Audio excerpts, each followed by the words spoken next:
And now, it's time for another Dice Tower review with Tom Vasel.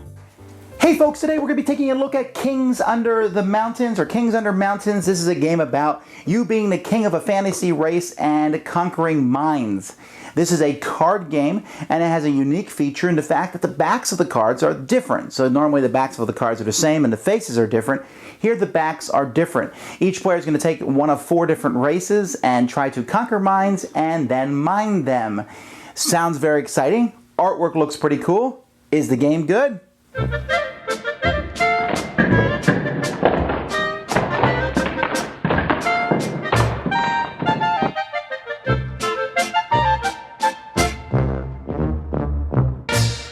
At the beginning of the game, each player is going to take one of these king cards, and this shows you whether you are the Goblin King, or the Dwarf King, or the Elf King, or the Smurf King, or in this case, the Giants, I suppose.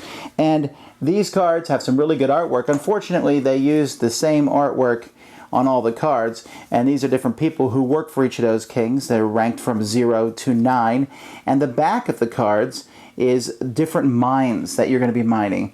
This number here, which ranges from 2 to 3, is how many people you need to mine the mine. This is how many people you need to capture it, from 1 to 3. Some mines need an overseer, and this is a number of victory points from 1 to 5, and you can see these numbers change on the back of the cards.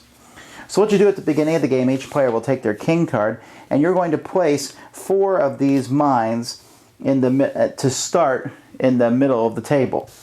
Then you're also going to place 4 cards face up in available worker pools.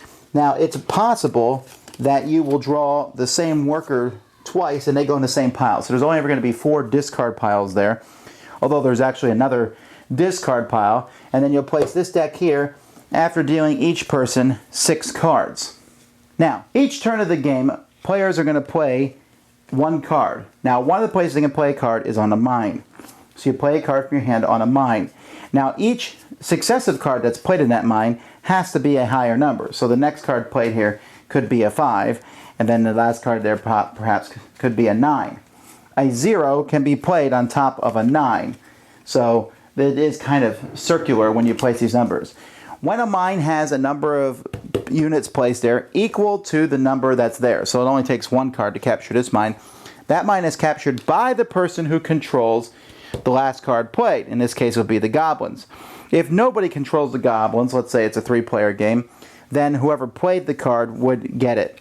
These cards then are taken and are placed in those worker piles that I showed earlier.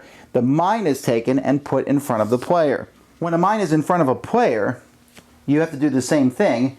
Only you play cards on your mine, but you're going to play cards again in ascending order. However, this one needs 3 cards to mine the mine. These cards must be from people who are not you. So if I'm the Giants, for example, I can't play any giant cards because I would not enslave my own people. When once I have 3 cards, I will then, all those go to the discard pile, and then I will take, that's right, I'm the Giant. I'll take this card and stick it under my king card, and it's going to be worth points for me at the end of the game. If I have a mine that requires an overseer, in that case, I would need to play 3 cards here, and then I would need to play one of my own cards as an overseer to capture that mine, and then I would get the points there.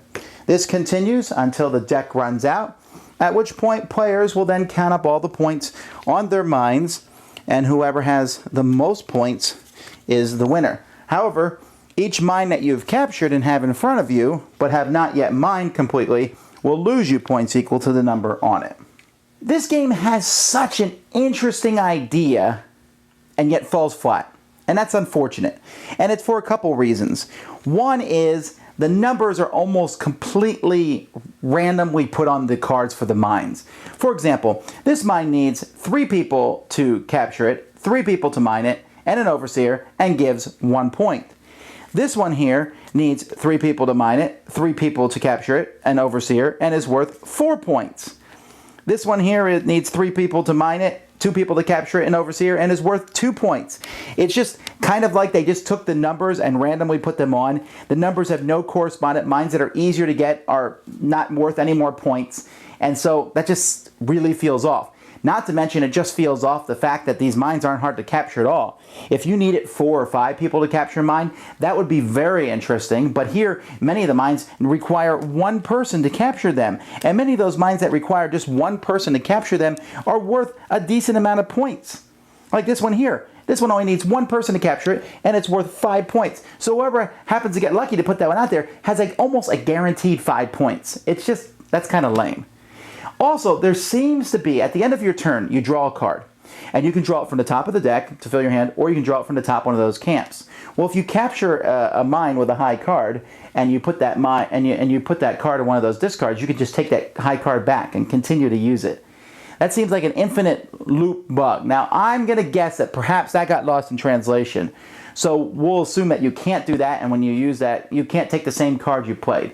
Because if you can, then the game is completely broken. I do think the idea of using other people's workers in your mines, you wouldn't enslave your own race, is a cool idea. And I think the whole, the aspect of if you can't finish a mine before the game's over, then time's up. But it's so random. It's with the numbers here being random, and the fact that it depends what you get. You might get a whole bunch of cards in your hand that are low numbers for other people's races or high numbers for other people's races. And there would be some cool aspects, like you could play those and make them get discarded and then put a lower number on top of them. But it doesn't pan out because the numbers here are just too low. It only takes a few people to capture a mine or to even mine it. So there's no stress, there's no tension. It's basically, what cards do I have in my hand this turn? Ooh, looky what I can do. So that's unfortunate because I think the game is neat. With some more development, this could have been a really cool card game. But as of now, I cannot recommend Kings Under Mountains. Thanks so much for watching the Dice Tower videos. Find more great videos and reviews, as well as our top-rated audio podcast at Dicetower.com. You can also find other great shows at Dicetowernetwork.com. I'm Eric Summerer, and you've been watching The Dice Tower. The Dice Tower is sponsored by Cool Stuff Inc., where you can find great games for great prices. Cool stuff in stock. Check them out at CoolStuffInc.com. Shut the door! Shut the door! Shut the door! Shut the door! Shut the door! Shut the door!